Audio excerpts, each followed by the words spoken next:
Përshëndetje miq, sot do të shpalosim një temë emocionuese për gjithë zhvilluesit frontend.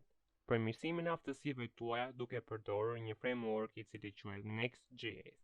Le të fillojmë duke kuptuar se çfarë është Next.js dhe pse është një zgjedhje e shkëlqyer për projektet tuaja. Next.js është një framework React që vjen me avantazhe të mëdha për zhvillim të shpejtë, performancë më të lartë dhe një ekosistem të pasur. Avantazhet e përdorimit të Next.js-it. Next.js përfshin një ngarkim të shpejtë faqeje, prerje automatizuar të fajlave dhe një eksperiencë të përshtatshme për SEO. Si të instalojmë Next.js? Së pari duhet të kemi të instaluar Node.js-in dhe Visual Studio Code.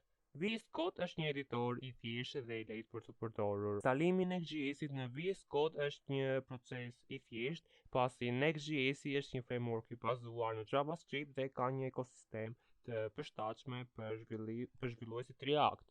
Fillimisht le të hapim një folder në desktop dhe të vendosim një emër. Unë po e quaj my first project. Në këtë folder le të hapim në VS Code, shkojmë në file, open folder, desktop, klikojmë, selektojmë my first project.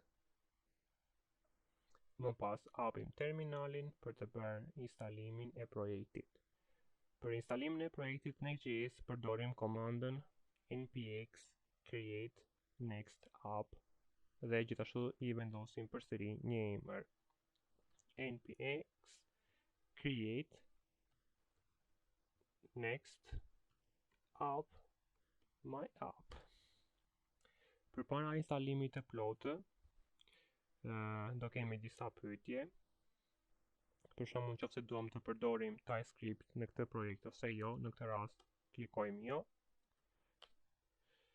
Nëse duam të përdorim Tailwind, që do t'i shpjegojmë në videot e ardhshme, por nuk na duhet për momentin. Tailwind CSS do na duhet për projektet e ardhshme.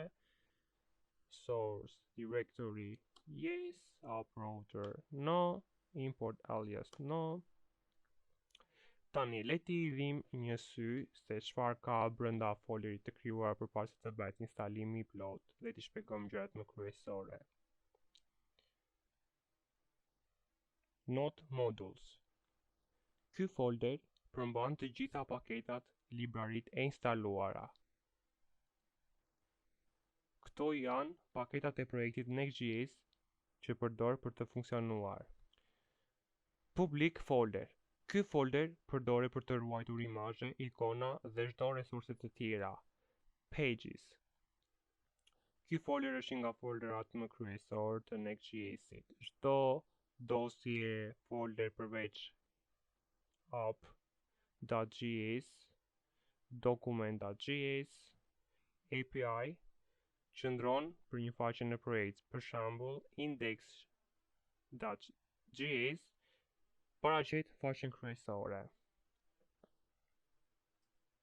Styles. Ky folder përdorur për të ruajtur fajlet e CSS-it. Components folder. Në fakt, ky folder nuk është i krijuar gjatë instalimit, por këtë e krijojmë vetë brenda folderit page në mënyrë ose është një mënyrë e mirë për të organizuar kodet në pjesë të pavarura dhe të risueshme. Pra, shkojmë tek direktoria pages, krijojmë një folder me emrin components. Dhe më pas këtu mund të vendosim komponente si për shembull header, hero section, footer, etc.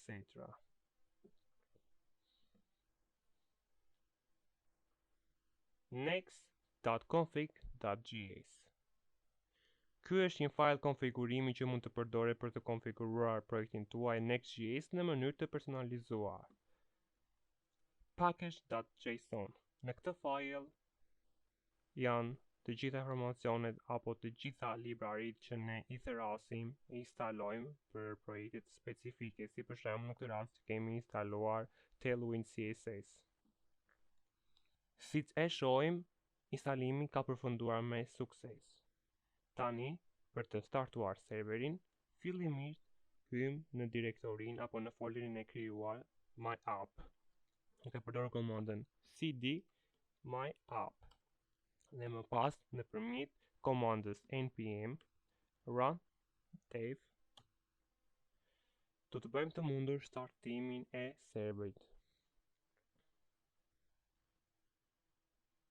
Presim derisa të startoj serveri, pra do jetë në portën 3000. Pasi ka përfunduar, do të shohim rezultatin në browser.